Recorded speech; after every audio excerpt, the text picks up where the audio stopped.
So, gentlemen, thank you so much for coming on.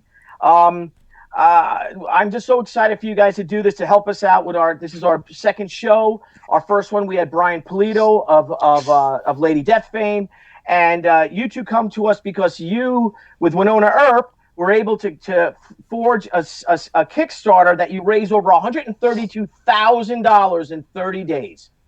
And I guess it goes to show, Beau, in your case, that you're never too old to find super big success on your own. It's that, not. that's very true. The blind pig does find the acorn on occasion, but just like if you take a good president, you surround yourself with a good cabinet, and you can be the dumbest guy in the room, but still, come out all right. And I surround myself with people like TR there with Tim and Melanie and the rest of the people I've been fortunate enough to work with, and I come out looking pretty good because we go through a comic, somebody go, well, I love this, I love that. And I said, yep, I wrote that. And they go, I hate this. I said, Tim did that. Well, we're gonna talk about a couple aspects of the world of Wynonna Earp. A, of course, the two of you. B, the comics themselves. And C, and what I believe are the world's greatest television fans, the Earpers. We're gonna get into the Earpers because I am just fascinated by them. But Beau, if we could start up to those out there who have not watched the television series or bought the comic books, who is Wynonna Earp? Wynonna Earp is the descendant of Wyatt Earp, the famous marshal lawman. And as we're in the 1800s, he hunted regular criminals, the cowboys who were the organized crime at the time. She hunts down paranormal criminals. So, if a werewolves knock off a bank, she's the one that goes looking for them. If a vampire flips on the rest of the vampire clan, well, she's the one that makes sure he goes into witness protection program and stays in it. So it's a whole twist on the modern branch of the Marshals. She's in the Black Badge Division, which is a covert branch of the U.S. Marshals that Teddy Roosevelt enlisted Wyatt Earp to be a part of back then. Actually, this battle with the paranormals, as Tim will attest, has been going on for thousands of years, which he and I, since we've started working together, we have dealt a little more into that, especially in the Season 0 series.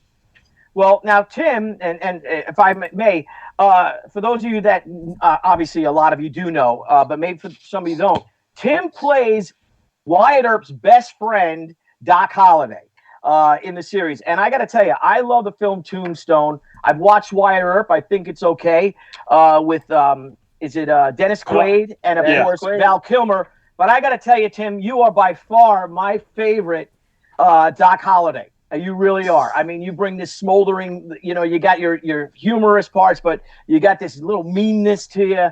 And it's real honest. And I think if Doc were around today, I think he'd be proud to see your depiction. And what I'd like to know is, what's it like to go from playing a character on a TV series to also writing that character and the rest of the whole cast, actually, in a comic book?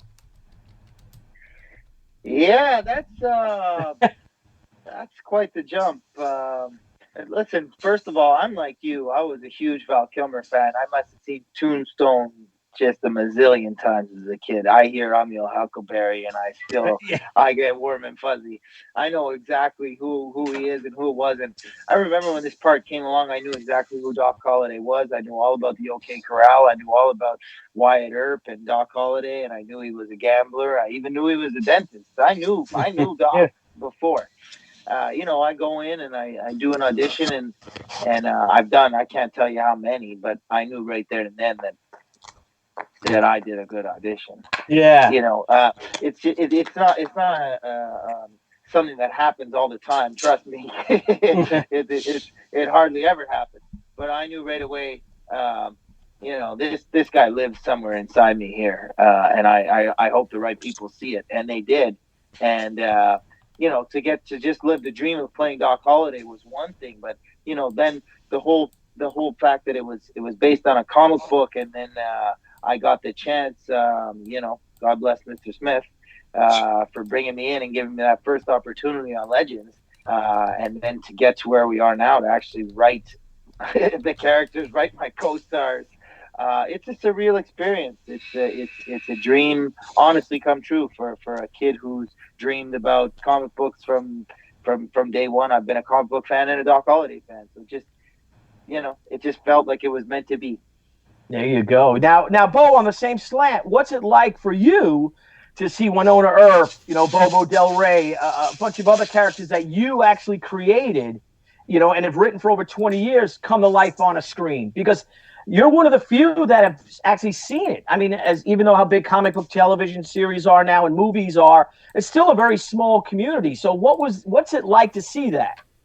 It was the first time that it hit the weird level was when they sent me.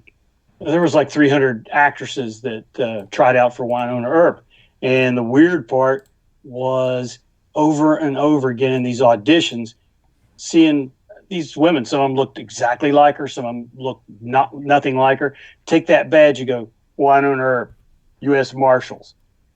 Just hearing a physical person say that, and when they look kind of like it was something that never really made sense. But I was like 12 years old and going, this can't be happening to me. And especially, I probably would have believed it more at 25, 30. But, a guy in his 60s, I was going, this is somebody's going to pull me out of the party here any minute. And to be honest with you, I had 3 actresses pulled out for Wynonna Earp. I mean, I had nothing to do with the casting. They always asked me, give us your top 5 of whoever they were casting the role for. And I always did. And I was real fortunate that in that top 3 I had, Melanie was, she just had that swagger to her that did it. And I got to say, the other 2 actresses that I had picked have also been on the show. So in a way, wow. I got the trifecta. They were in other parts. I got to be honest with Doc. I saw a lot of the Doc representations and auditions, and they were all over the place. You had older guys, you had sickly actors, they were all playing it different ways. Tim was in my top 5 because I've still got that piece of paper written around here. And Tim was one of the last ones I saw. And he was sitting in a chair and he was looking about like he does now. So he didn't have any mustache or anything. And I remember he was repeating the lines, and the only mannerisms, had the slow Southern drawl. And he goes, yeah, and he'd point to the head, talk. I can't talk like he does, but just these little mannerisms. It wasn't anything overt. And I said, this actor, he's cool. He's thought this out, and he's thinking while he's saying these lines. And I just thought, he's really good. And there was another actor that I was, honestly, I was kind of rooting for him too. If he would have gotten, it wouldn't have been, but he was a character actor I'd seen in a bunch of things. So that was why I was swayed that way. But Tim was dynamite. And then the first time I got to meet him was on the set that first season. And, Melanie's a real hoot. She was hugging, oh, it's Beau, it's Papa Earp. I think that's the first time that came out. But Tim's a little more of an introvert. Like, he was hanging back. He was like, hey, how are you? This, that, and the other. And I was thinking, well, for an actor, he's kind of quiet, And then we got to talking on that first, just for a little bit, because he'd been shooting. And the common bond came up, comic books. And we kind of went back and forth. And every time we'd talk after that, the conversation was more on comic books than it was TV things, this, that, and the other. And I remember telling my wife Beth that one night, and I said, the Rozon guys, said he's good. I said, he likes comic books. And that was like, that was the vetting right there. I said, that brings up the question I want to ask, which is this. Beau, you and I have both been around long enough that we've seen actors dabble in comics. Guys who barely sent an email to the guy who actually was writing the comics. From talking to you privately, I know that Tim's involvement has been different than that. Could you describe that? Oh, and I don't even know if Tim can attest here in a minute, or an hour when I get through. he, had written scripts and screenplays. He had, that kind of thing. But he came in and basically goes, what kind of program do you use when you write this stuff? And I told him I use Final Draft. An hour later, he had Final Draft. But the first stuff he turned in, he already had the mechanics down. I mean, he was bang, bang, bang. The only thing, Tim, correct me if I'm wrong on this, was, I just said, try not to go at X amount of panels and remember the dialogue. We don't have all that, the time that you have on TV.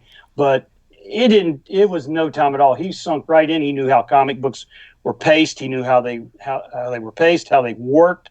And what Tim really has, and he had this immediately, he knew if the character was talking, even though this character had the floor, Tim knew how to make the supporting people, even if they didn't have a line in the panel, how to make them unique. I always call it the Steve McQueen thing, where like in The Magnificent Seven, Yul Brynner may have been talking, but Steve McQueen was back there, fooled with his hat, did something with his gun. He made the supporting characters come to life and be an important part of that panel.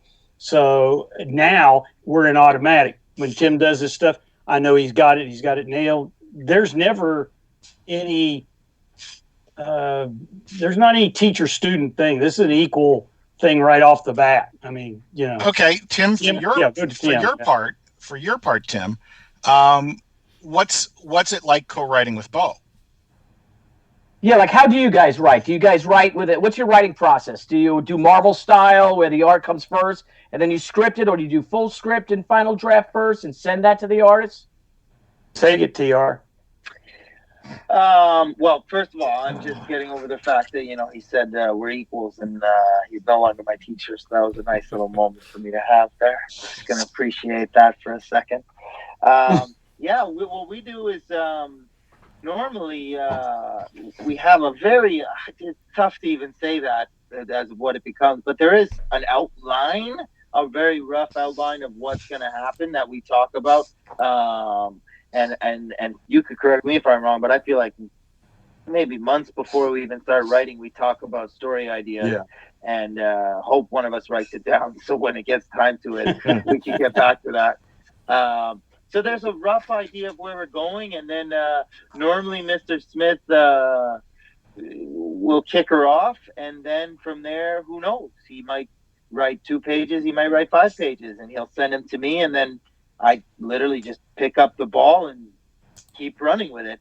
And we do. Tim, we have, we do write in the process of, I write, and I'll just say, because I usually do start off, I'll write a scene, then Tim writes a scene. And like Tim just said, some take 2 pages, some take 5, whatever, but I'll write a scene, he takes, and we just keep going. We know where we're going, but the beauty of this is, I'll never forget, we were working on it. I think it was Legends. No. It was season 0. We write this thing. I get Tim's pages in next with his scene. He's killed a character off with that. He didn't tell me, and I'm going, I guess, okay, scratch that note off. I'm not going to use him in this. But that's the great part, because then it makes me adapt, and it raises the bar. Okay, all right, I see where you're heading. Let's make this a little more complicated without being too complicated. And Tim, what's it like? I'm going to ask you real quick, since I don't mean to take the thing. What's it like for you if I send you something that you weren't expecting? I mean, what's your first reaction on that? Well, that's my favorite part about the whole process is to be honest, is that it's what you send me, is that it's not going to be what I expected.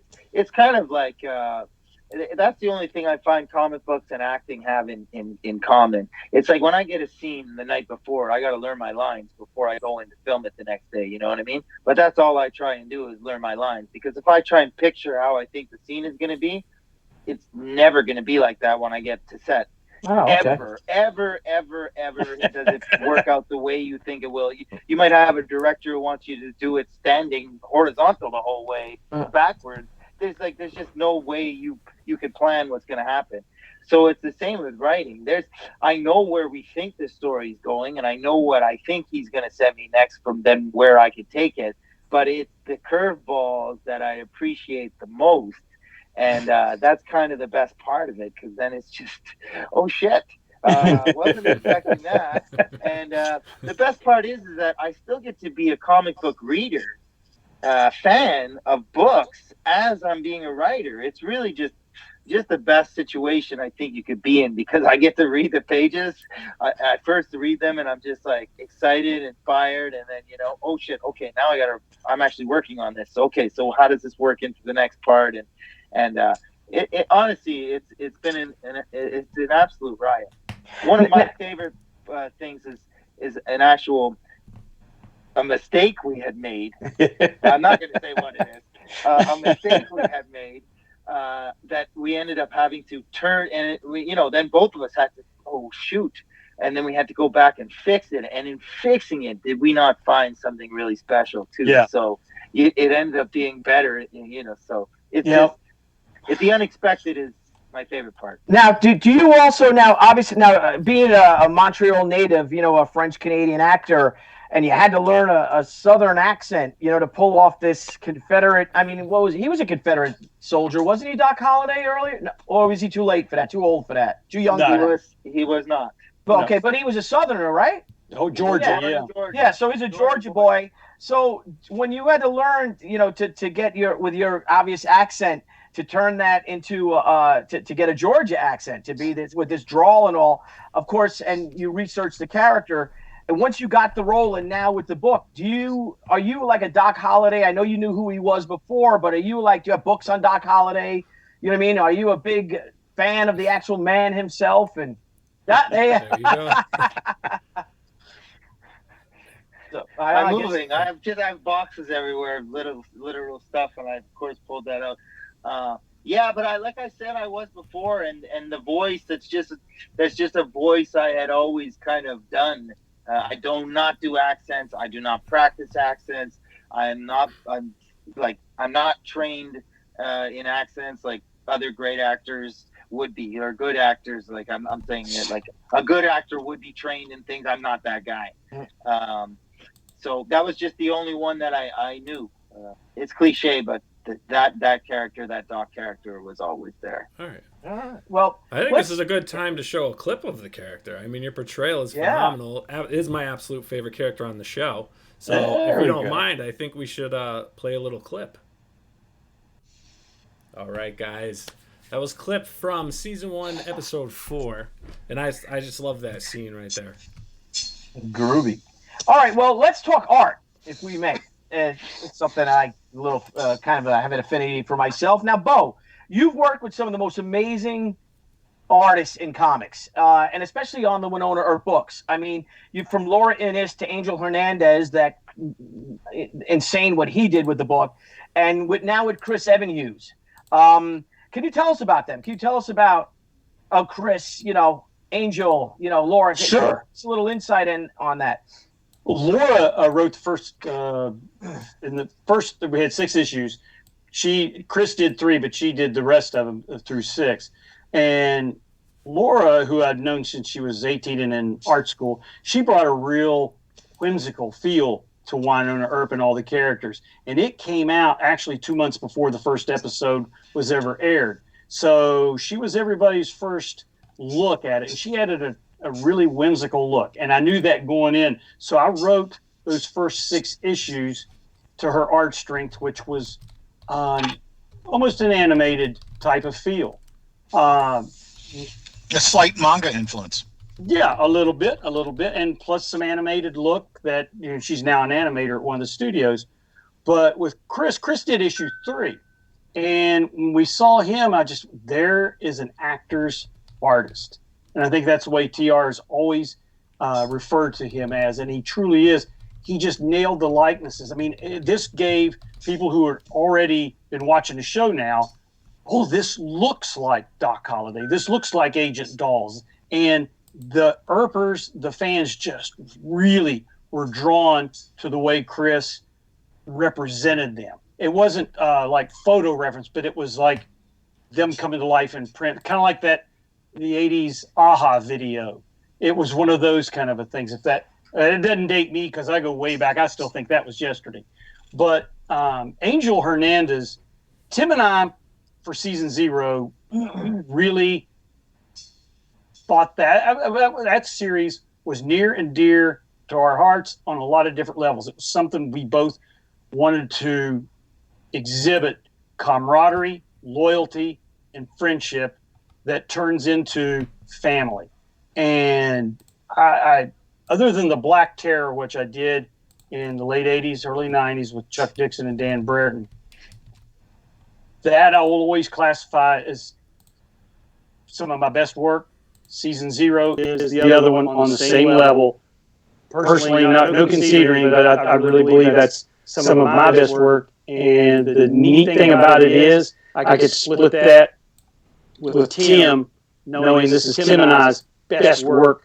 And Angel was a surprise to both Tim and I. Yeah. He came in, and we had no contact with Angel because he does not speak English. We worked through an interpreter with the scripts. He came in, and it was like literally he had ripped the scenes out of Tim and I's heads. And both Tim and I, when that arc would come in, we were the two 12-year-old brothers under the Christmas tree in our sleeper pajamas with dancing this horrible dance. I mean, Angel was, he's just amazing. I challenge anyone to read season 0 and not come out of it going, somebody messes with my friend, my family, I'm going to be there to back them. If we have to bust heads, we're going to bust heads. Yeah, you truly hit a friggin' grand slam with that one, too. So, it was wonderful. That's mine on those 3. Tim, on the 3 different artists. Well, more so with Chris and Angel because you didn't work with Laura, but what do you think? Oddly enough, it's such a small, wonderful world that, just before you and I started writing Legends together, I went online, being in, it's 2000, whatever it was, and I could, and I just checked on writing comic books online. Like, is there any pointers? There was, and it was Laura Innes giving them. It was her talking about writing her book, The Dreamer. And she kind of broke down her experience and gave tips to aspiring writers. And it's oddly enough, the first thing I ever read, and only thing I ever read about writing comics, was by Laura Innes. So, you know what? She was there from the beginning, too, which is crazy. I actually just framed her pieces before, because I said I'm moving, and I'm finding all kinds of stuff, and I found an art piece that she signed for me, and I just framed it. I'll get it after. Yeah, but it's going back to what Beau said. Chris is a real. He's an actor's artist. He has an ability to draw the expression that a Waverly or Wynonna's feeling without the words, without the bubble. You don't need our words for it, and that's testament to how good he is. You understand the emotions of the characters, and it's kind of like Beau said. I find he understands the TV personalities quite well. Also, he draws them well. The emotions also. Yeah, he's got a real clean line too. Hey guys, yeah, super clean. Guys, we're just getting some comments on some echoes. Does anyone have the YouTube up and not muted? No, not me. Let me see if I do. I might. Let's see. Yeah. I should be off. I'm off. You're off. I have it. I don't have it. Yeah, same here. Echoes, still echoes. Let's see. Still echoes. I'm all in caps like I'm yelling at people. The art is beautiful. Yes, the art is beautiful. I mean, yeah, incredible. Angel, it's like Beau said. I mean, this guy he killed it. That book for me. I don't know if anybody hasn't read season 0. Like Beau said, I'm so proud of that book as a comic book fan. I'm able to step back, forget that I had anything to do with it, and just read it. And really, I love it for the story that it is, and the art that guy put into it was incredible. He made it a film. That first Keegan. Everybody's saying it's still echoing, by the way. Yeah, someone's echoing. I mean, mine's off. I'm definitely off. I don't even have it. I'll quit out. I quit out my YouTube. Are we still echoing? Can anyone read? Niall, they still question. Can you ask? Niall, can you type in, or Jeff, when you guys heights quit out of line? Checking. Apologies, it's our technical difficulties.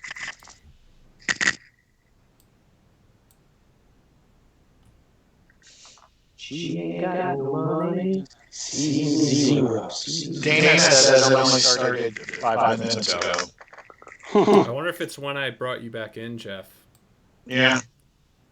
Thanks, Jeff. Well, Can you join back in? Can you quit out and join back in? Or, mute you. I'm going to mute yourself for a Jeff second, really Jeff. quick and see if we still have echo. All right. Bye, Jeff. Sorry, old bean. What about now, guys? We have echo? Bunnyman. Still getting echoes? Maybe, maybe not. Go on. Only they could have muted Who Billy. goes? I know. Oh, gotcha. Let me type in now. The guy in the middle doesn't echo. That's me. I don't echo. Echoes. But the rest of us do, Everyone possibly. else is middle guy has the power.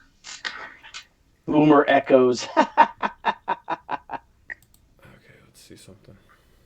Guy in the middle doesn't echo. That's nice. I mean, I can quit out of the crowd, out of the Don't YouTube, quit but out yet. mine's muted. Don't quit out yet. I'm going to try something.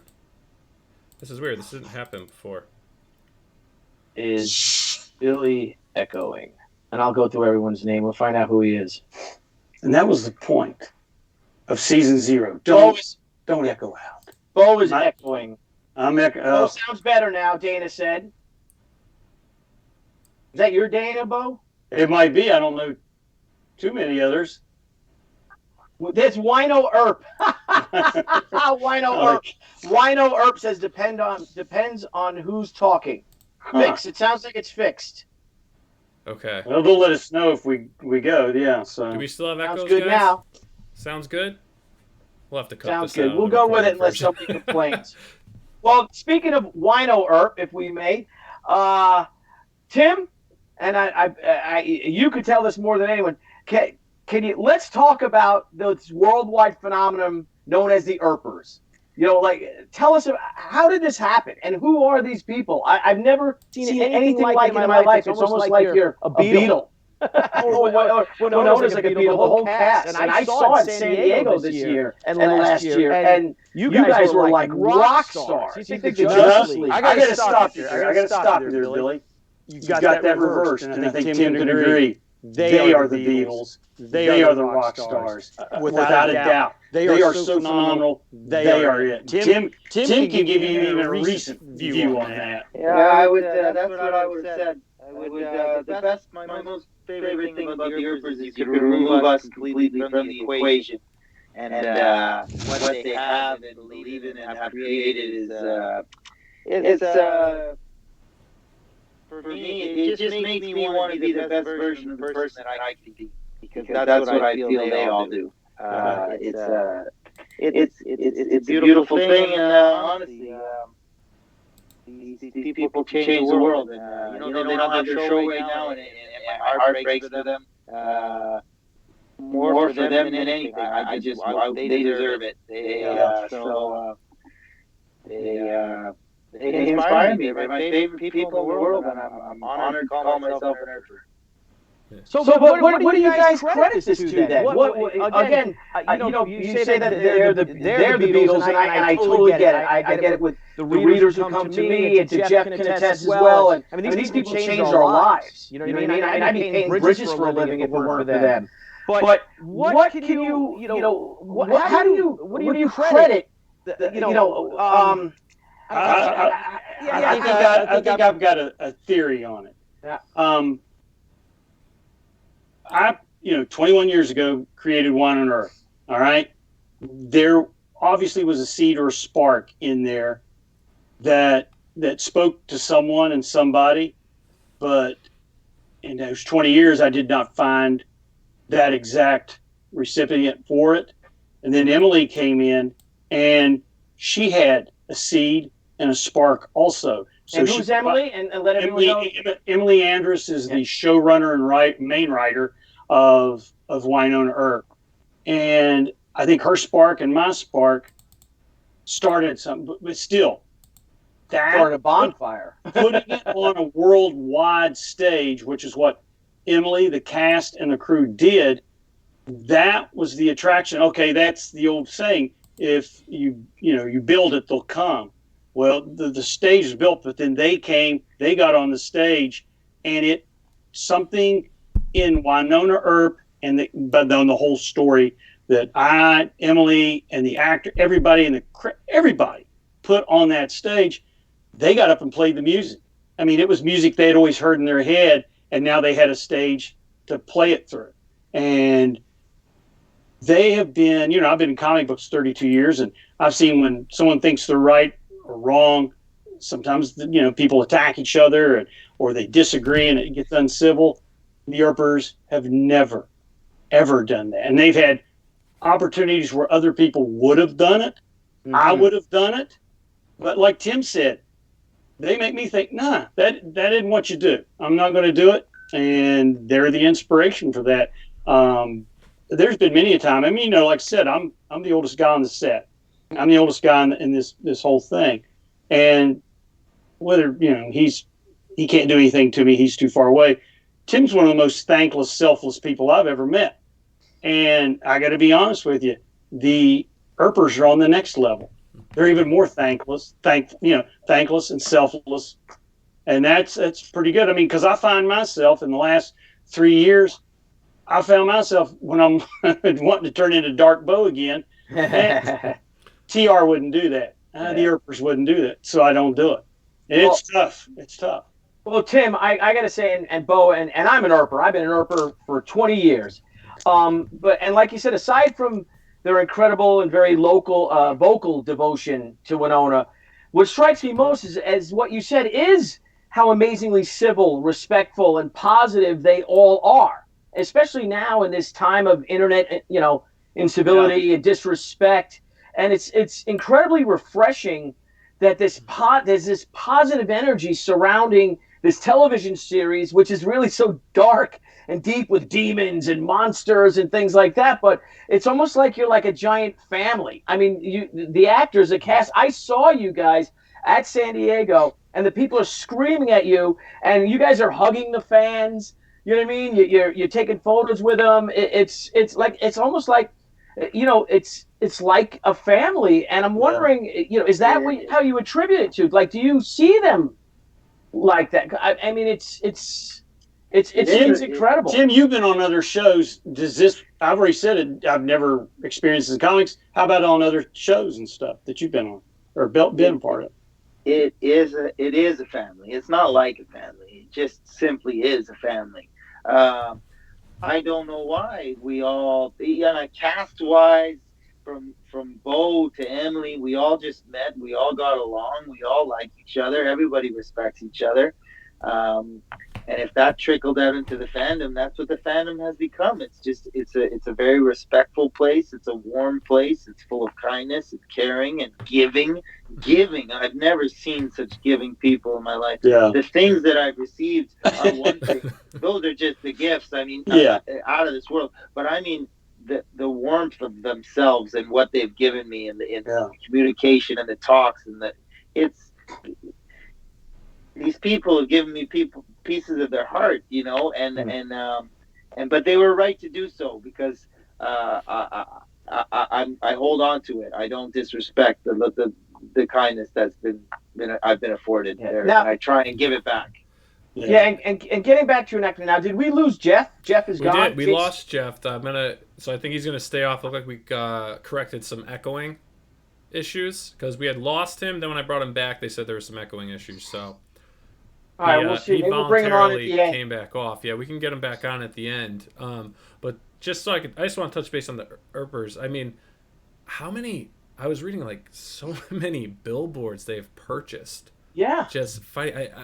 Was it like 85 or 55 or 85 billboards that have been purchased, and they're just spreading it through. And I mean, the movement is just, I mean, as an actor And this as is a in creator part of the Times show. Square. I mean, Times Square, this is New Times York Square. I mean, City. they're spending some serious money. I mean, that's just Fight for Wynonna. heartwarming right there. I mean, fight for Wynonna. I mean, it's a great show. I really, so I think it's awesome what they're doing. It's such a great fan base you guys have.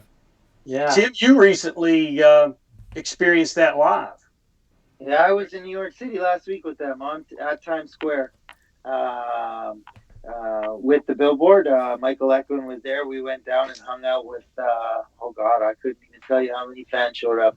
Must have been over 30 Earpers and us, and we were there, and there was billboards. There was billboards that we had got for them as thank yous, and there were billboards from them. And there's even Big Sign Message, who's in charge of putting up those billboards, did a thank you billboard to everybody.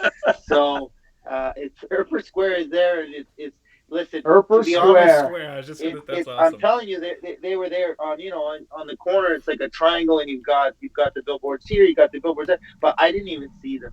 I had Earpers in front of me, and I was just talking to people for, I don't know how long I was out there on the street talking to everybody, but I wasn't even noticing billboards that far. We were just, it was like seeing a lot of old friends, a lot of old faces that I've seen at multiple cons and met throughout the years, or if I didn't meet them, I meet them for the first time because I recognized them from Twitter, and we're calling each other. Sometimes someone said, "Oh, you don't know my name." And I didn't know their first name. They were right, but I knew their Twitter handle. Yep. Yeah. And, Wow. So it's it is a family, and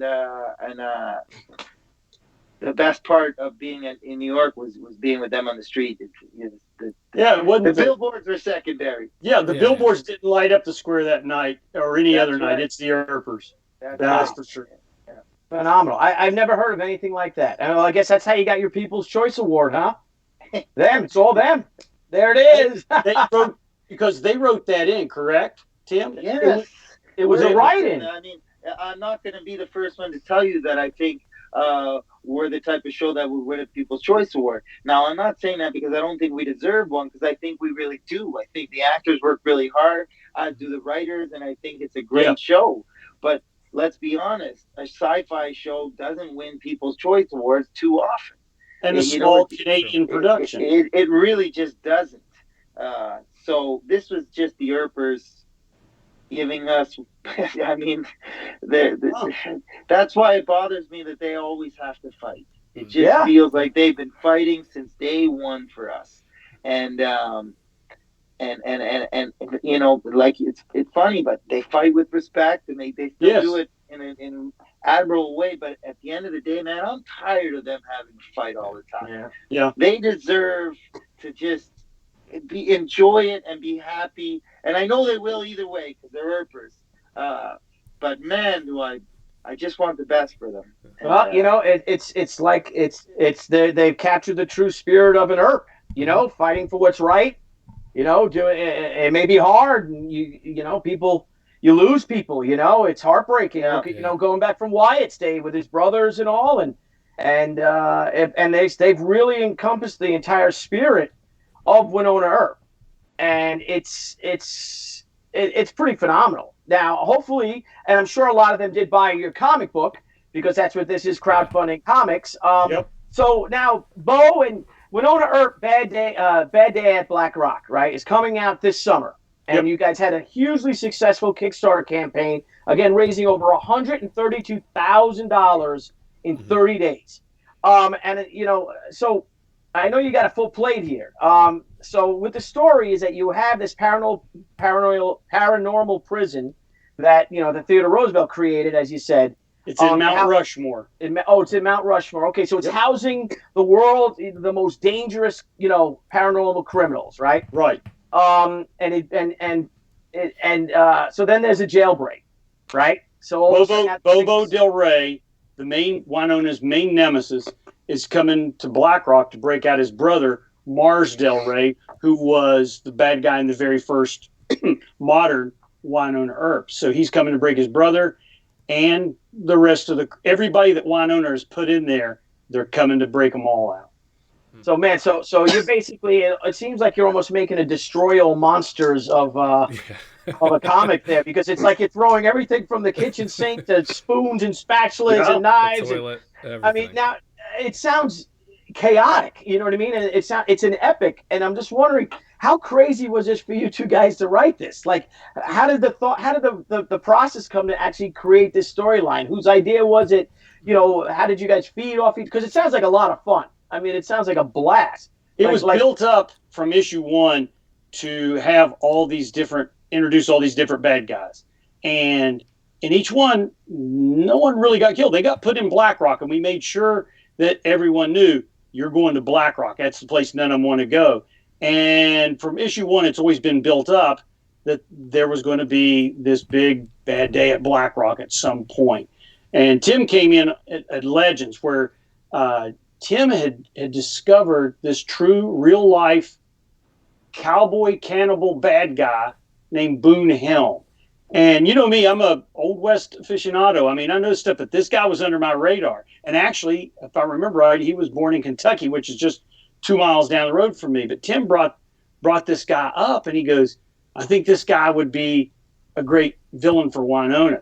And it just, between him and me, ideas for this guy started flooding. And he is, Tim, would you say he's probably one of the most cerebral bad guys this side of Thanos? I mean, he's not our, Bobo Del Rey's our Doctor Doom, if you want to put it in Marvel, and Boone Helm is our Thanos. This guy he's amazing. He's just an amazing bad guy. So, he's in there too. So, I mean, it's complicated, and Tim and I, every once in a while, would have to check those notes to see, where we're going, this, that, and the other. But we've got so much going on in this. Talk about Boone a little bit, Tim, and what you always sum him up a lot better than I do. I mean, Well, it's just it's like you said. This book had so much in it that at first it was overwhelming. I'm not gonna lie, just the pure, just the capacity of it. I mean, we had everybody. They're all there. Those are just the villains. Hero wise, we have everyone as well. Fight, everybody's. But it was in simplifying it. So we started breaking it down that we really discovered the story. Of what BlackRock is. And at the end of the day, it's a story about parallels. And Boone Helm is the parallel to Wynonna Earp in so many ways. As much as Bobo is, so is Boone, and Boone has his other parallels that are going on. Boone never physically was a threat to Wynonna Earp. And even in Legends, he was never a physical threat, whether or not but mentally, he was a foe that she had never faced before. And so he was the kind of guy that he was one step ahead. It's kind of like, I've been really addicted to chess this year, and So it's just kind of like he's just one of those guys that if I just always, the way I envisioned every interaction with Wynonna was a chess match. Well, yeah, it was never full on. Even when she wins, if she won, it's probably because in that moment he had it planned that she was to win. Oh, wow. Okay. And that's how it was in Legends. And trust me, it continues well into this book. Don't get me wrong. I super loved season 0. I got a place in my heart for it it will just always be there. But I'm really excited for people to read BlackRock. And I think as fans, they might even get more of a kick out of BlackRock. We have a lot going on in there. We've got like Tim said, we got the parallel of Wynonna and her sister Waverly, and everybody who's an Earper or watches or reads Wynonna Earp knows of the special sister relationship. But in this, they get to find out the darker side of a sibling relationship between Bobo and his brother Mars, and how it parallels Wynonna and Waverly's. And then you've got, like Tim said, we've got Boone Helm, who's over top of all this. And has he orchestrated everything, or what? You're just hanging on everything that's happening. And what's going to happen to Black Badge if they get exposed? I mean, there's jailbreak in Mount Rushmore. And people didn't know there was a paranormal prison in in Mount Rushmore. They didn't even know really that there were paranormals. So this is a true explosion of chaos. Yeah, and you got the government involved then, right? I mean, if it's in there Yeah. and TR, you know, Oh, the even first. more dangerous. We have the millennials involved. It's Oh, yeah. We've got it all. Well, you know, and I love, Tim, what you were saying about, you know, that she has to fight with her brain, because my favorite Spider-Man stories, you know, going back to the Silver Ages, when Peter, you know, won his battles with his brain, not his brawn, not just his brawn. He wasn't tying up the Rhino, you know what I mean, his legs and spitting him up, you know. He was you know, he had to beat Doc Ock with his brain, or the Vulture, you know, things like that. And they always make the best comics. And you know, speaking of villains, Beau, what's it like for you to see, you know, like Bobo Del Rey, that he's in the television series as well? Do you have much, or do you have any input about what goes on in the TV series? You know, as far as stories, like have you had meetings with them, and you know, with and you know, with the staff, with the directors, and well, what about this direction? Do you have any kind of input with the television series? Contractually, really, in reality, they just got to send me a check every once in a while. That's the only thing they have to do. But from day one, Emily, the writers, even and the directors, even when I'm on there, have just been gracious as hell. I mean, you know, you have your set visits, and usually in Hollywood, that's slap on your back. Oh yeah, catering's over here. Glad to see you, Mr. That's it. This has been an entrance into a family from. There you go. There you go. I locked one of my cats, our cat, out from top to bottom. So Emily has been always just been so wonderful in parts of taking things from the comic books that she feels that they can use, they want, without overlapping and messing with what I've got going on. And I, in turn, doing the comic books, don't want to mess with the vibe and the storylines that they've got. And Emily and I talked a long time. This was on the way to the premiere in a bus. And we wanted it to be, when Wynonna Earp TV series is on, everyone's getting their episode once a week. And when that show's over, whether it be in mid-season or through the week, they've got the comic book, which is basically new episodes going on. The continuity is different. Like in the comic book, I've got some have superpowers, some don't, and vice versa. We never, like in the comic book, Doc and Wynonna have never been an item. They've kissed once, but it's a different thing. And I do that in the comic book to give more characters come into Doc's life, in Wynonna's life, and give more story drama that I can put in there. But, you know, Emily and Melanie got pregnant, and then, you know, in that, how much drama can you have? It's Doc's baby, it's this, that's huge. So we're both getting to do what we want, and we hope that the winners are the Earpers, who get something new, Wynonna Earp, all the time. Yeah. Now, speaking of that, like with Wynonna in the comics, now I'm known for those out there who don't know me, I'm known best, I guess, for my self-published book, She, and it's like a modern day samurai story. I know, and comics, and Wynonna Earp is is an extreme rarity, even though that thankfully now we do have more women reading comics, more girls, more LGBTQ people reading it and stuff. But for the most part, it's been historically a male-dominated readership. Yeah. I got hate mail when I gave my character Anna Ishikawa a boyfriend.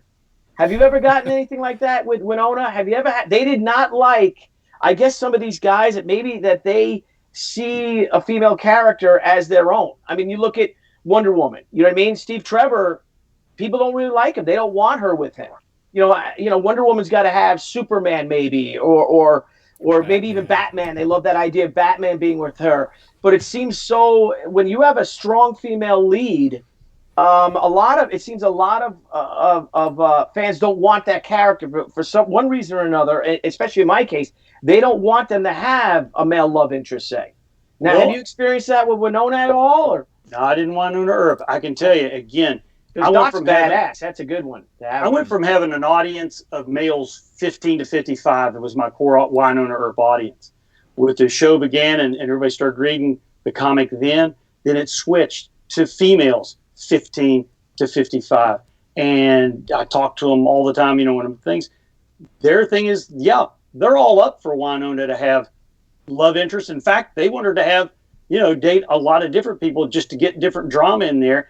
And at the same time, they're just as adamant. They love the way hot relationship between Waverly and Nicole. That also gives them, they're getting both sides of everything. They're getting some of the most diverse romantic drama that you can get. So no, in fact, I get suggestions all the time about who they want to fix Wynonna up with. And to be honest with you, it's not really Dolls. It's not Doc. It's no one in the core group. They're wanting new characters to come in and out of her life, so that, in fact, I had one just recently at Lexington Con. She had it quite thought out. She was going, if you have a different one come in every issue, then at some point they're all going to be in the same issue, come into town at the same time. And what's she going to, Yeah, that's good. That's good.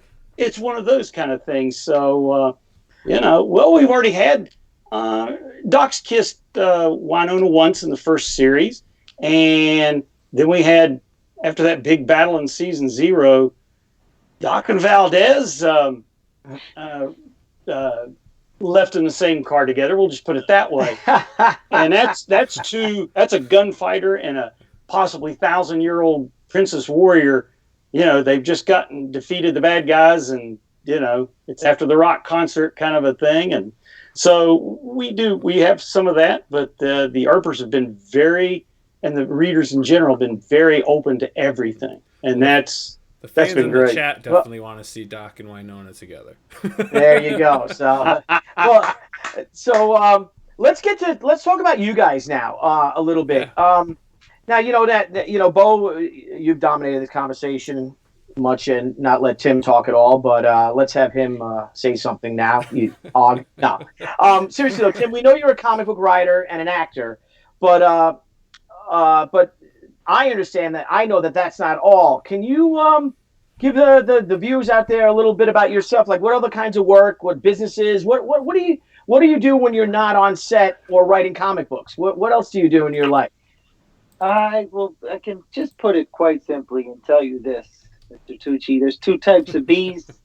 There's queen bees and worker bees. I have always been and will always be a worker bee. I just like to stay busy, and I like to work. So I co-own a couple of restaurants.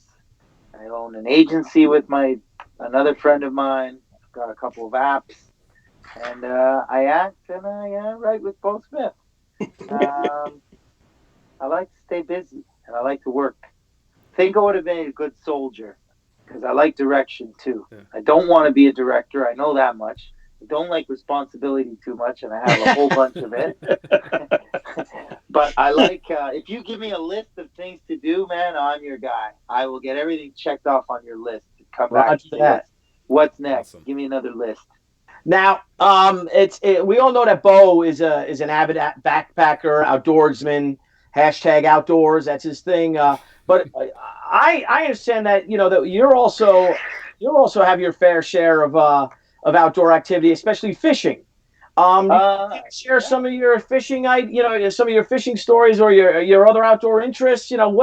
When you're not being the worker bee, what do you like to do? I understand hanging out with the family and stuff, but do you have your escape? You get on the water. What's your thing? Yeah, that's pretty much what it is. I used to go to sleep at night watching these videos on YouTube of guys catching sharks from these Hobie kayaks.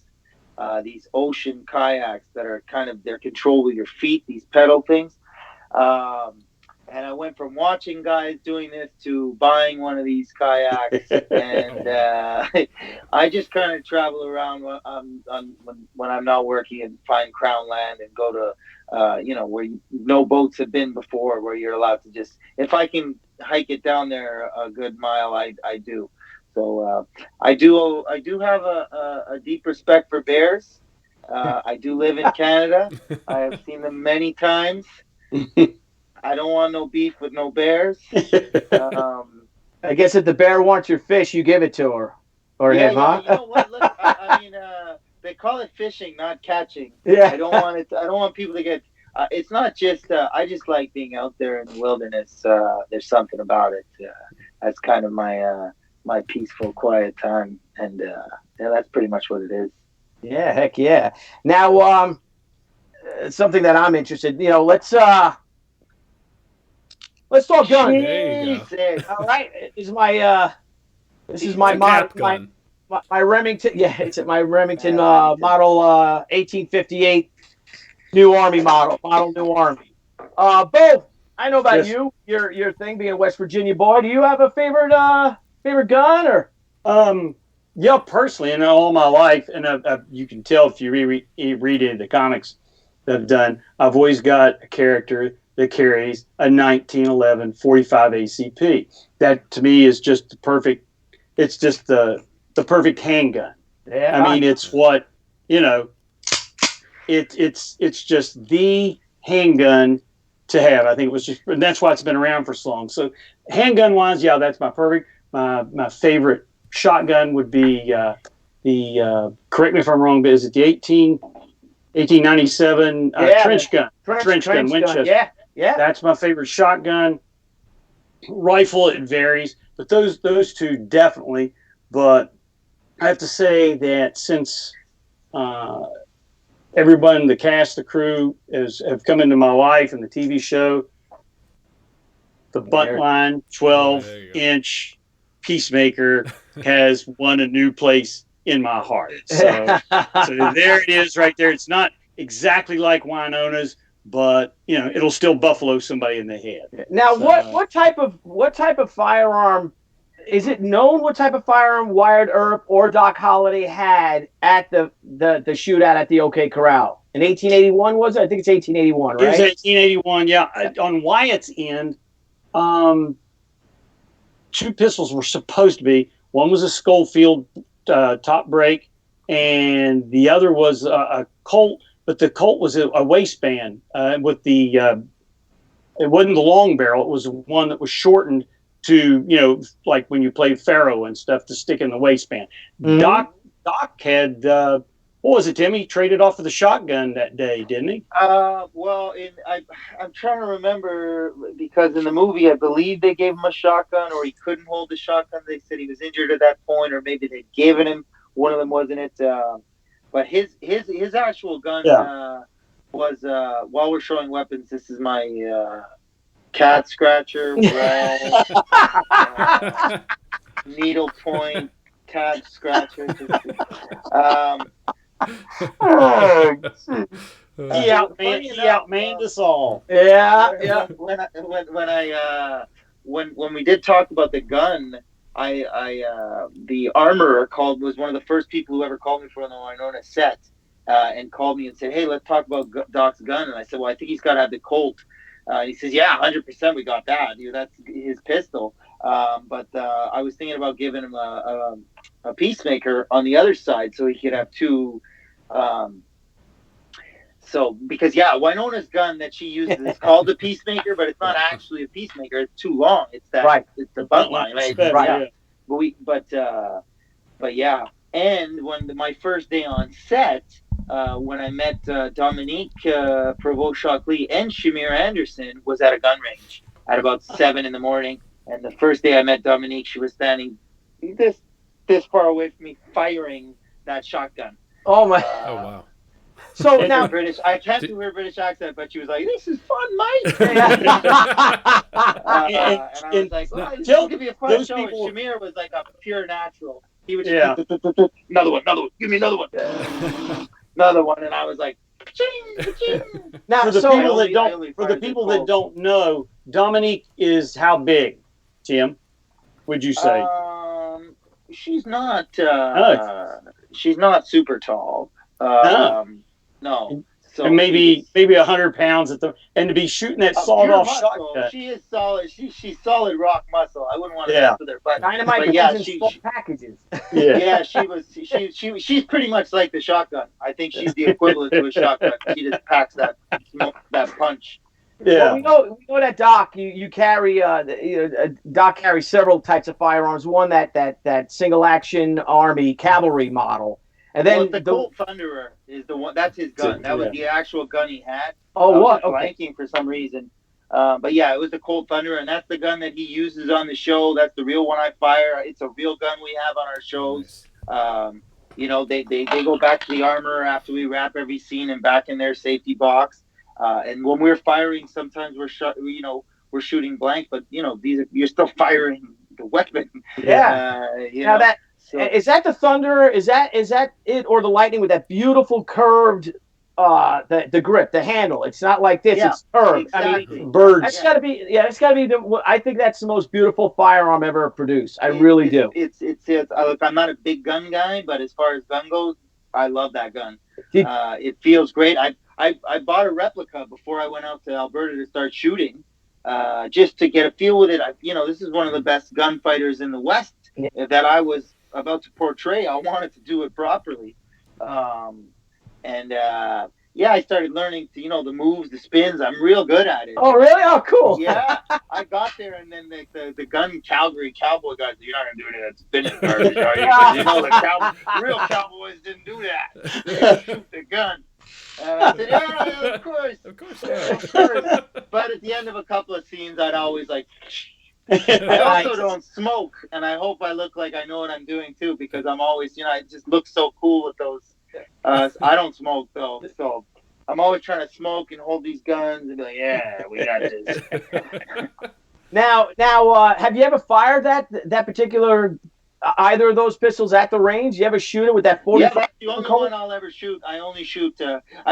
Later on, I got another. I got a shotgun in a couple of scenes. But when we used to go to the range at the beginning, because we requested, Shimmer is down to do anything. You know what I mean? Like he really wants to get into the character too. So he was playing an agent, special agent. So he was like, any chance to go to the gun range, he'd go. And I was like, I'm supposed to be Doc Holliday. Let's go to the gun range and let's get good with these weapons. So I only would request, Cold Thunder and shoot it. Nice. Yeah, I remember. I shot. I'm sorry. I do shoot both hands, and I do like that because I do realize that in the first couple of episodes I shot mostly with my right hand. That Cold Thunderer. Well, Doc was left-handed. Oh, really? So yeah. Yes, but the thing is, Doc lived in that well for 100 years, and he had his guns down there. So now I've told myself he taught himself to be ambidextrous with the guns. So that's why late in season 3, you only see me shooting with the left hand.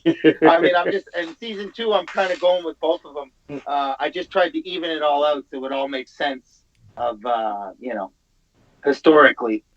Yeah, I remember I tried to, and that's great. That you now how is it the movement to draw with your left, being a right-handed person? Oh, like I said, I don't know why, but I'm getting pretty good with those guns. I can get them out of there pretty quick. I can get them back in there pretty quick, and I'm pretty quick on the draw, because it's not just the drawing action. You have to cock it on the way up, but you also have to cock it on the way up without shooting yourself on the way up. You understand? But it's a motion. It's a beautiful thing. I mean, you just learn, you just practice. It's an art. The weight of it, I know it. I just know it. I'm very comfortable with that gun, especially the Cold Thunderer. There's a great video of a guy who was doing just that at a target, and he shoots himself in the leg. If you guys Google, I just shot myself. He shoots himself in the leg. So guys, just to get kind of back on the topic of comics, and what we have going on. So as far as the future of Wynonna Earp, do you guys have any plans for any other stories coming up? Any other books that maybe you want to let us in on? Well, Tim and I have talked about where we want to go next. And again, it's like Tim was talking about early. We're talking about it all the time. I mean, we're talking about some stuff that may not happen for 10 years, but we're always got something in mind. But Tim and I have also talked about, just outside of Wynonna Earp, we got a pitch we're working on that we're both pretty passionate about, and it's non-Wynonna related, and it's Tim, would you call it kind of a superhero book in a way? I mean, I think we both agreed we want to not simplify, but just really get down to just the raw bones. Oh, you're talking, on the Wynonna Earp. But I'm talking about the other thing you and I. Oh, other thing. Yeah. because we're not a one trick pony. We've got other cards in our deck. Awesome. So that's what I'm saying. Would you call it that other thing we've been talking about as kind of a superhero thing? Yes. Well, see, we're trying not to give away. Yeah. But now, Actually, it sounds like you want to tell, Beau. You sound like me. Yeah, Got to keep the cat in the bag. Yeah, that's what you got to do. It's good. It's too good an idea. Anyway, Now, we've got more than Wynonna Earp. Awesome. And with the success you've had with your Kickstarter, is that are you looking to take that direction with, say, this other venture you guys are working on? Do you like the crowdfunding style, the processes? Do you think you'll keep going down that path with some of these books that you have? Tim and I are open to anything. I mean, on this, IDW handled the bulk of it. I mean, it was something they had done, and they were equipped to do the fulfillment. They're already set up to do all that stuff. That, to be honest with you, fulfillment and Tim and I don't. I've never done one. Tim's never done one. We don't know that much about it, but as far as that goes, but yeah, they were set up for it. It worked. It worked well. Tim and I on our own to do something of our own jointly. We're open for, publisher or Kickstarter or any, we've got, at least the discussions we've had, we're open to everything. And this worked out great in the fact that it went directly to our fan base. Tim and I can honestly say our fan base is what funded Bad Day at Black Rock. Yeah. They were amazing. We met goal within 7 hours, and we exceeded that in less than a month. So it was for Tim and I. It was like we want to create a small gift for the Earpers. Well, we did, and they supported it. They made it happen. There's no two ways about it. It's real transparent. They made Bad Day at Black Rock. Now, I'm going to digress and go back a bit because I'm writing my notes down, and these questions, your answers are wonderful, but I'm going to skip back a bit. As a comics fan, I'm a little curious about something. You both introduced a new character named Nora Rad. Now, it seems kind of interesting where that name comes from.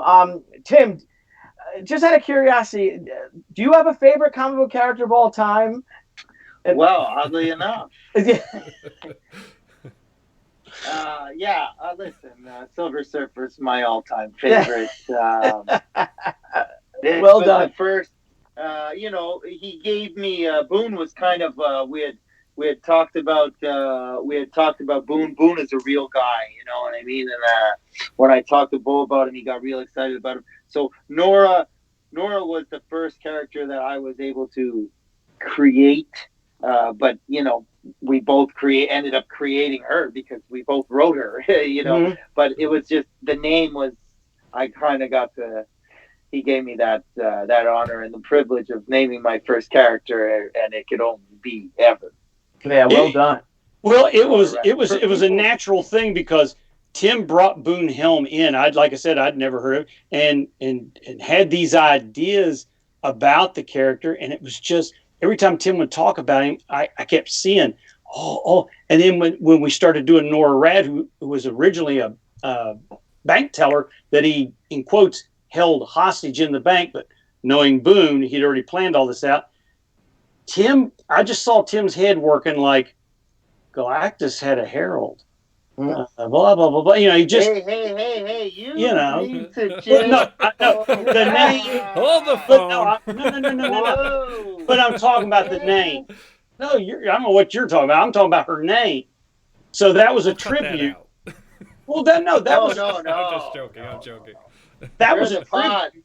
That was a tribute to Silver Surfer being his favorite character, because everyone else would have named her Shalabal.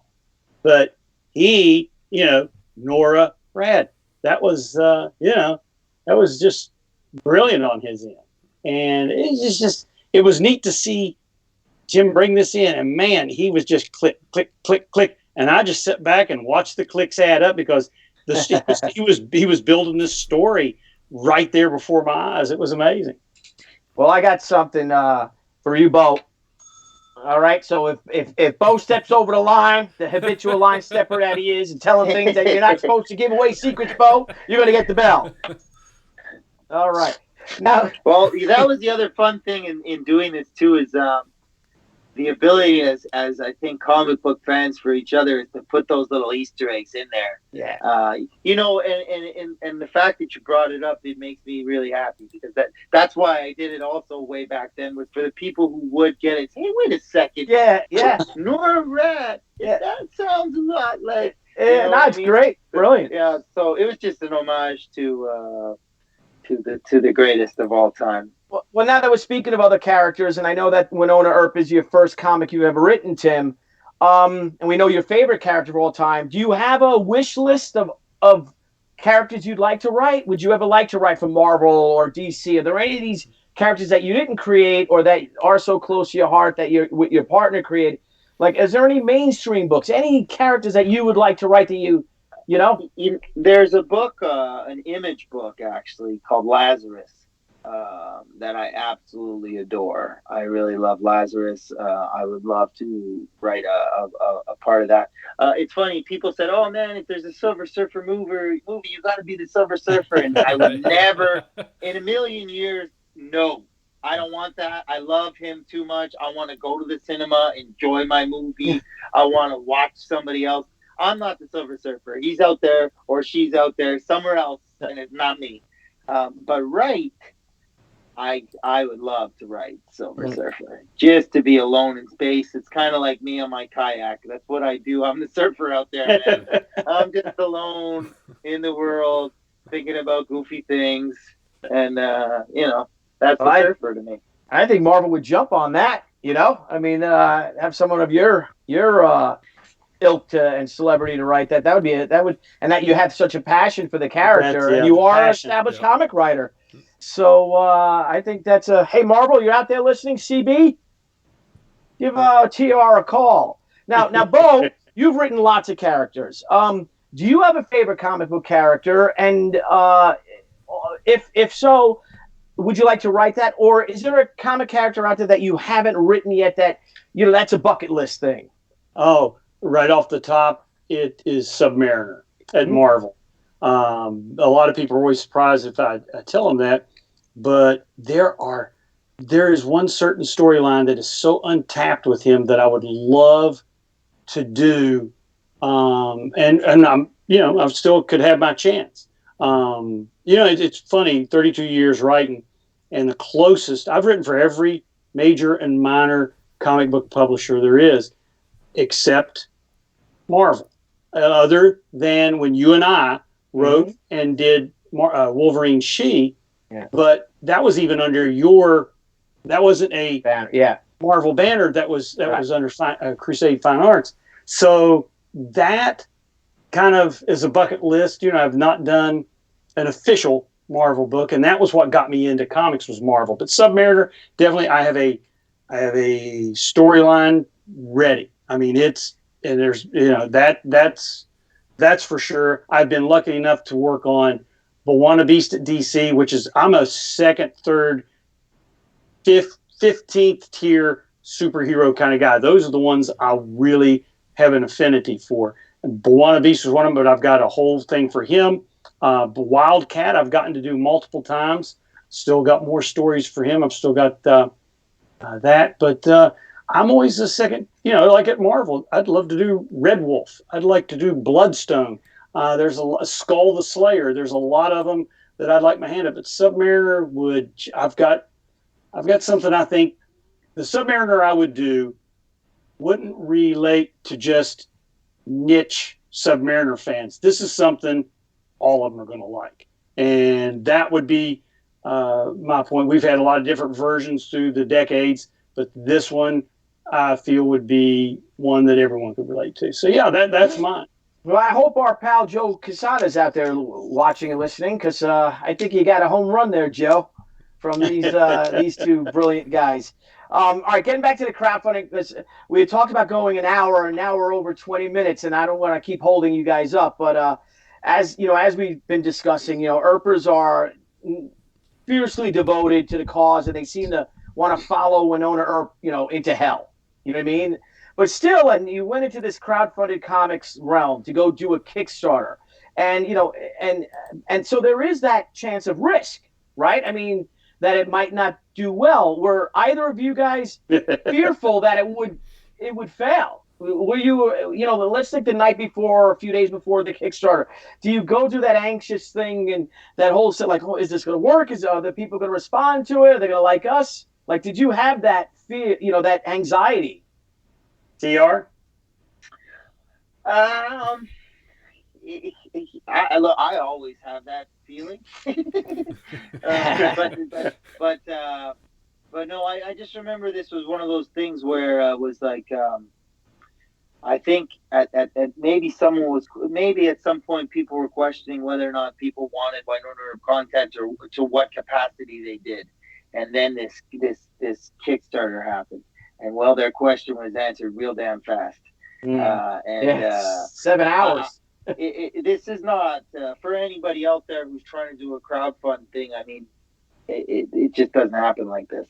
This was just magic. This was Earper saying, we're here and we want content. We're starving for our content. We're here for Wynonna Earp. So yeah, it was there. I mean, I donated. yeah. I was. So, and I know this was mostly run through IDW. It was it was they're the publisher for it. But are there any mistakes that might have been that you might have seen in the process, or any things that you would do differently now that you could probably share with our viewers out there who want to crowdfund their own comics? Tim might agree with me on this. Every Kickstarter has the video, generally of like a trailer or the creator saying, "Hey, I've got this," and I got to say, Tim's a professional actor, but some of these guys do a very good, presentation stuff. Tim and I had been beaten down by San Diego Con. This was the last day. They were literally in our video. They're turning out the lights. We got finished the sign. They're going, "We need to do it. We need to do it over here." We grabbed somebody else's chairs. We sat down, and we just started going, buy it, this, that, the other. They turn out the lights on us in the whole convention center. That I wish Tim and I would have had a little more time to work on, because Tim's a talented actor and I'm insane. So I think between the two of us, we could have come up with something pretty memorable. But I was told by one of the higher echelon people at IDW who just saw the video, and he goes, "That was pretty refreshing." I said, "What do you mean?" He goes, "You and Tim were like regular guys just out there. This is it." He goes, "You all are what Wynonna represents, which is regular people, and you just told it like it is." He goes, "There wasn't any used car salesman. There wasn't any glitzy, fancy this." And he goes, "You were," and he said jokingly, he goes, "You were two tired old men that said, 'Hey, we could use a meal. Can you fix us up?'" But it worked out in the long run. But yeah, I think Tim and I both have that kind of. We could have done something, but I think in the long run, it worked out. So sometimes it doesn't. So sometimes it doesn't have to be this slick, high production video, because it's got to be real. Because what's great about when you crowdfund your book through Kickstarter, Indiegogo, you are connecting directly with the fans. Mm-hmm. Now, I'm gonna add something to your audience, and I'm gonna try and make this as quick as possible. And this is my personal opinion. This is no one else's. I think if you're thinking serious about doing Kickstarter, Indiegogo thing, now is the time to do it, because it's only a matter of time. Publishers, big ones, little ones, doesn't matter. They're going to see the success of this. They're going to, and like anybody else, they're going to see, we could be missing a chance to make some money. I don't think it's ever going to replace, just like digital comics do not replace print, but it's going to be a part of it. And if you think of a bigger company or more organized company, they're always going to be able to pay for and do these cooler tier rewards and gifts. You've got to do that now. And Tim and I have talked about this part before. You've got to make what your audience wants genuine. Anybody can make bookends. Anybody can give you this. But if you give them a piece of what they're originally buying this for, then that's something special. But any kind of business, if anybody sees, and this is business, you see the money, it's going to be hard to compete once. Let's just blow it up. Yeah. Let's say a Marvel or DC starts doing this. It's going to be hard for you to match those really unique tier gifts rewards that they're going to give away, goals. So I would stress to anybody, if you're going to do it now. Do it now. Now's the golden age for creators to do it. Yes, those are my just personal opinions, no one else's. Well, let me see. I'm going to try to get our buddy back on. While we try to get Jeff back on, I just have a quick question. Now, have you guys ever, while you're writing your stories or creating the story for your comics for Wynonna Earp, have you ever incorporated any of the other cast's input or anything like that? Timothy, on your end. Well, I mean, you wrote with them, so. I wrote one with Melanie, and I just wrote one with Dominique and Catherine. But Tim was actually working on Legends while they were filming. So, I mean, was that And season 0, I mean, we went right into season 0 just after wrapping. So, no, I didn't need to speak with anybody directly, as in, it was just, I was so connected to all of us. I mean, after a full season, you're in it. You're so in it. It takes a while for it to forget I'm not Doc Holliday. Yeah. But I'm also so connected to the other characters that, you really. It's funny to go to that too, because it's not my least favorite, but Doc isn't my favorite character to write either. And he's not even the one I write the most. In the book, it's other characters that. That I really love to get into also. But yeah, coming off set, I'm really fresh on how I think everybody, the characters would talk and feel. And did you ever have any of the other cast members who knew you were writing at the time going, what do you have my character doing? Just chit chatting, anything like that ever? Definitely when we first started, and then I think when they came out and everybody just saw how awesome it was, and everybody got a kick out of it. The trust, hasn't been broken, so I think on that end, we're still pretty good. I think had I broken the trust, I think I'd get a lot more questions. Well, guys. Niall, what? Yeah, we got Jeff is back on. JCV is back on with us. Hello, Old Bean. Hello. Yeah. And, well, guys, I just want to thank you all, Tim and Beau, of course. Thank you guys for doing this with us. We're just about out of time. We've got an hour and a half. It went real quick. I could talk to you guys for like 4 hours. I know.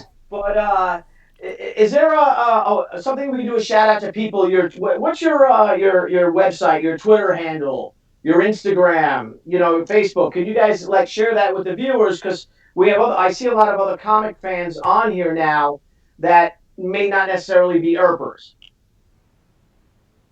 TR? Go ahead, Mr. Smith. I'm at Beau Smith Ranch for Instagram and Twitter. And then Facebook at Beau Smith, and I'm there. I've been there forever. So those are the 3 that I do. And if need be, it's at Beau Smith Ranch or Beau Smith. Pretty easy. I think I'm the only person in the universe who's never had and don't have a Facebook. But you can find me on Instagram at Real Tim Rozon, and the same at Twitter at Real Tim Rozon. All right. Well, we're getting something interesting here. People are saying Frozen Ball Dude is back, and it seems like totally wonderful. I mean, the realistic thing is that I could never sit still that long. Well, the stream just isn't the same for me without Frozen Ball Dude. So I think that's really excellent. Well, I think we should. And the guy in the middle does talk. The guy in the middle talks. Since Jeff is back, I just want to commandeer the conversation a little bit more one more time. All right. I hope everybody that's been watching this stuff understands and realizes we've got, I'm not going to say an underrated writer, but we've got an underviewed writer, Jeff Vaughn, who I've known for quite a long time, but I've read his stuff forever. since he started. And he and I share a combination with the series 24, the television series, and then the adaptation and the creative stuff that was done. Jeff has written a lot more. He is really probably the 24 writer. But Jeff has his own book that he's doing right now called Vampire PA, which I have been fortunate enough to have read some of this. And this is someone speaking from experience now. This is a film. This is a TV series waiting to happen. Right eyeballs on the right content, it's right there. Same way with his book that he did before called Zombie Proof. It's ready to go. Jeff has, again, I'm trying to be quick because I know you guys are having. Thank you, Tim. Jeff has a super ability of what he writes, whether it's established character or his own.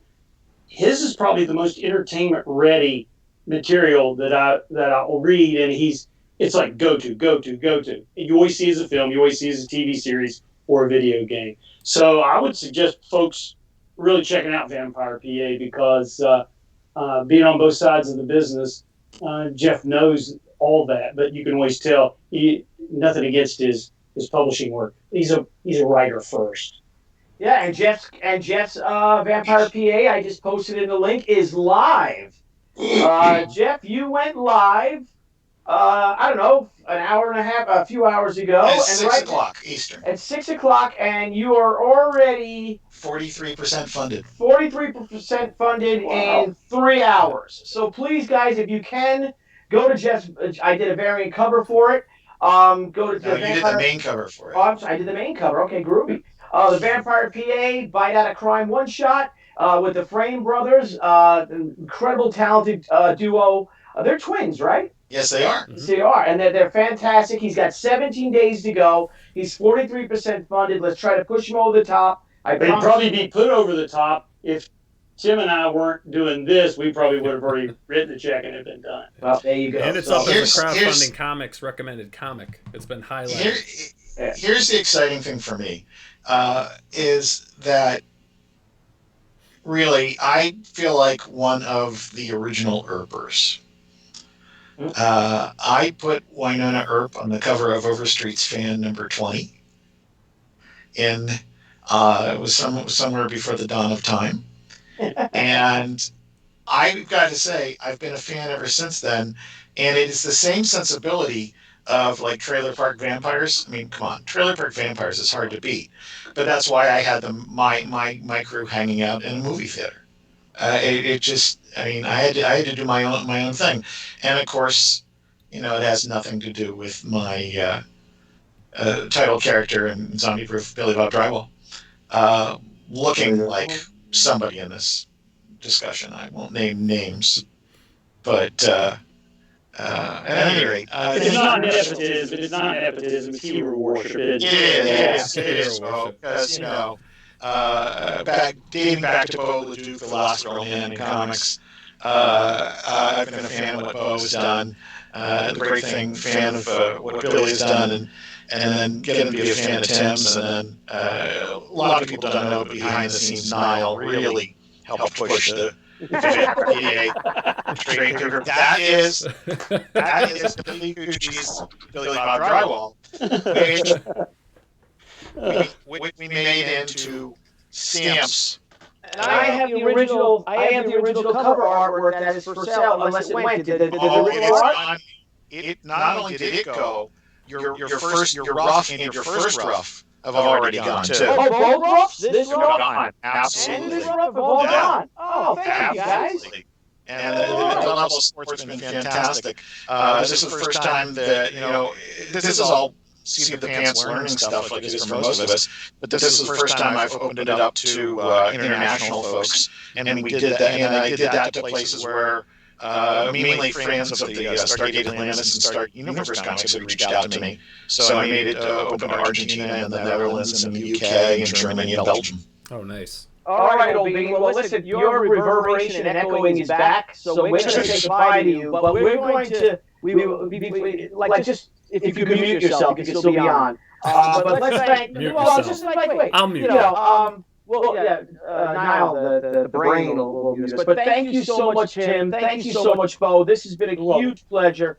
It's a real honor to work with you guys. You're both amazing, amazing human beings. Thank you for coming on to our second show ever. Yes, thank you so much. I know we had a few bugs here. We're working out, but you guys are fantastic. The greatest of luck to you all. I hope to see you guys soon. I hope we can all make it back down to San Diego again this summer for the convention. And we'll start sharing your links.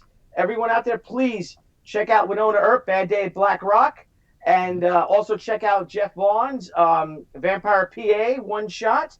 And maybe we could roll out, Niall, with Jeff's video.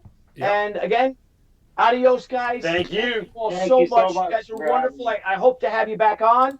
Maybe when the book actually does hit and it's out there, we can have you guys back on for a fun show. And drink some beers or something like that, and check out the show. So thank you all. Want to walk us out, Niall, and make mine Wynonna Earp. Here's to all the Earpers out there. You guys rock. I've never seen fans like you in my life. You guys are all wonderful, and it's truly inspirational to see the support you have given to these two wonderful human beings. So thank you and salute. Thanks, guys. Thank you. Appreciate it. Thank you. Oh, Alrighty. and real quick, now, everyone out there, please subscribe to our page. We're new. We've only been around for a couple of days, and we already have almost 300 subscribers. Oh, look at you, Kitty. And also, if you guys could even if you don't like this particular show, like it anyway. Yeah, like it, So thank share you, it. guys. Share it. Yep. Talk share about it. comments. Subscribe. Bye, everyone. Thank you. Tim. Au revoir.